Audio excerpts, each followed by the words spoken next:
Praise the lord, hallelujah.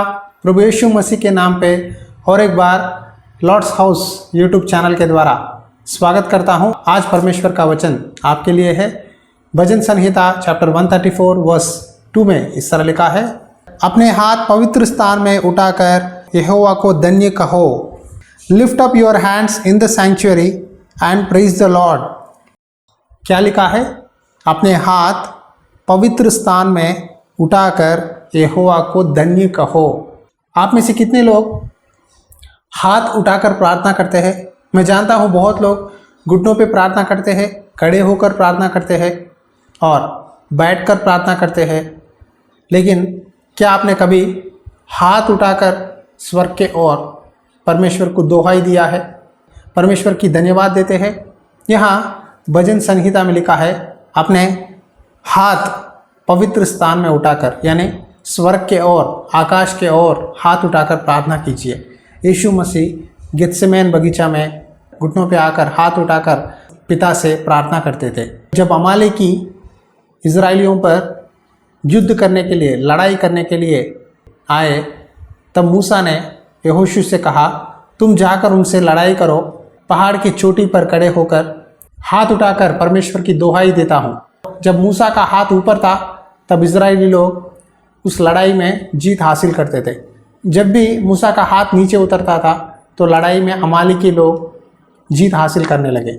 इसीलिए आरोन और हूर ने मूसा को एक पत्थर पर बिठाकर लेफ्ट हैंड एक व्यक्ति और राइट हैंड दूसरा व्यक्ति हाथ उठाकर सुबह से लेकर शाम तक, जब युद्ध हो रहा था, सूर्यास्त होने लगा, उस समय तक मूसा के हाथ ऊपर उठाकर दोहाई देने लगे। उस रात इजरायलियों ने अमालेकियों पर जीत हासिल करने लगे। देखो, जब हम हाथ उठाकर परमेश्वर से दुहाई करते हैं तब शैतान हार जाता है। हमारे जीवन में जो भी आतंक हो, मुसीबत हो, तकलीफ़ें हैं, हाथ उठाकर प्रार्थना करना सीखिए।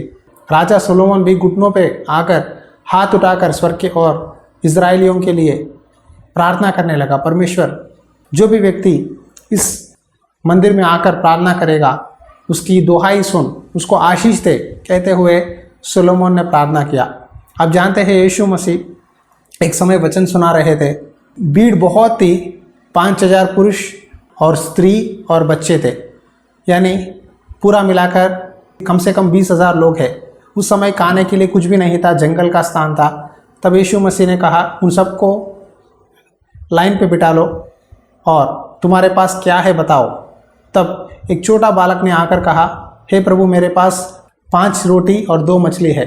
यीशु मसीह ने उस रोटी को और मछली को लेकर आकाश के ओर उठाकर पिता से प्रार्थना करने लगे और उस रोटी और मछलियों को चेलों को दिए। चेलों ने उसे बांटा और पूरे 20 से 25,000 लोगों का भूख उस दिन मिट गया और बाकी के 12 बास्केट्स रोटी उठाने लगे। यीशु मसीह हाथ उठाकर उस आहार के लिए प्रार्थना करने लगे तो वहाँ के सब लोगों का भूख मिट गया। आज भी आपके जीवन में जो भी ज़रूरत है, हाथ उठाकर घुटनों पे आकर परमेश्वर की स्तुति करो, प्रार्थना करो। देखो, हाथ उठाकर प्रार्थना करने में बहुत आश्चर्य काम आपके जीवन में देख सकते हैं। आप जानते हैं कुछ लोग कर्ज करते हैं वहाँ यहाँ बैंक्स में, दोस्तों के पास। अगर कर्ज नहीं पेड़ पाए, क्या करते हैं? वहाँ से भाग जाते हैं, हाथ उठाकर, मुझसे नहीं होता, मैं कुछ नहीं कर सकता, मैं पेड़ नहीं सकता, इस तरह भाग जाते हैं। जीवन में बहुत लोग अपने हाथ उठा देते हैं, मैं कुछ नहीं कर सकता, मुझसे नहीं हो सकता, मैं सुसाइड कर लूँगा, ये मुश्किलों में आगे नहीं बढ़ सकता। लेकिन जब हम अपना हाथ परमेश्वर की ओर दुहाई देते हैं, प्रार्थना करते हैं, परमेश्वर हमें आशीष देते हैं।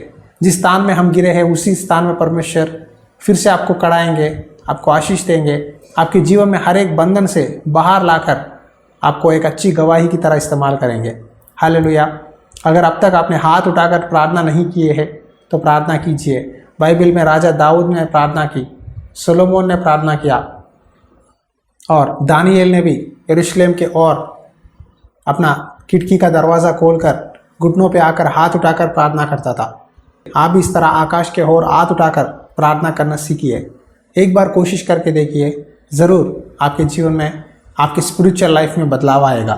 इस समय एक बार आप मेरे साथ हाथ उठाकर प्रार्थना कीजिए, मैं भी प्रार्थना करता हूँ ताकि परमेश्वर हमारी प्रार्थना सुने।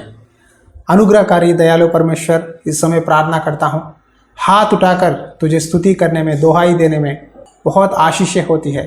पिता, जितने भी लोग मेरे साथ हाथ उठाकर स्वर्ग के ओर प्रार्थना कर रहे हैं, उन सबको याद कर, उनके जीवनों में आशीष दे। पिता, प्रार्थना करता हूँ, जिस तरह आपने 5 रोटी और 2 मछली को आशीष देकर लोगों को परोसा, बहुत लोगों का भूख मिट गया। उसी तरह जब प्रभु तेरे मंदिर में आकर राजा सोलोमन, दाऊद प्रार्थना करने लगे, तूने उनकी प्रार्थना सुनी और उनको आशीष दी।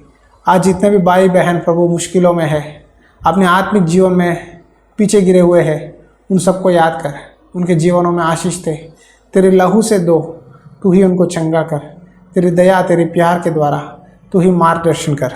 ये प्रार्थना सुन और प्रभु तेरे साथ एक अच्छा संगति बनाए रखने के लिए मदद कर। यीशु मसीह नाम पे विनती करता हूँ पिता, आमीन। विश्वास कीजिए, परमेश्वर ने आपकी प्रार्थना सुनी है। ज़रूर परमेश्वर आने वाले दिनों में एक आश्चर्य काम करेंगे। हालेलुया। प्रार्थना कीजिए हमारे लिए। अगर प्रभु ने आपको सेविकाई में सपोर्ट करने के लिए प्रेरणा दिया है तो सपोर्ट कर सकते हैं। God bless you. परमेश्वर की आत्मा सदा आपके साथ बनी रहे। आमीन।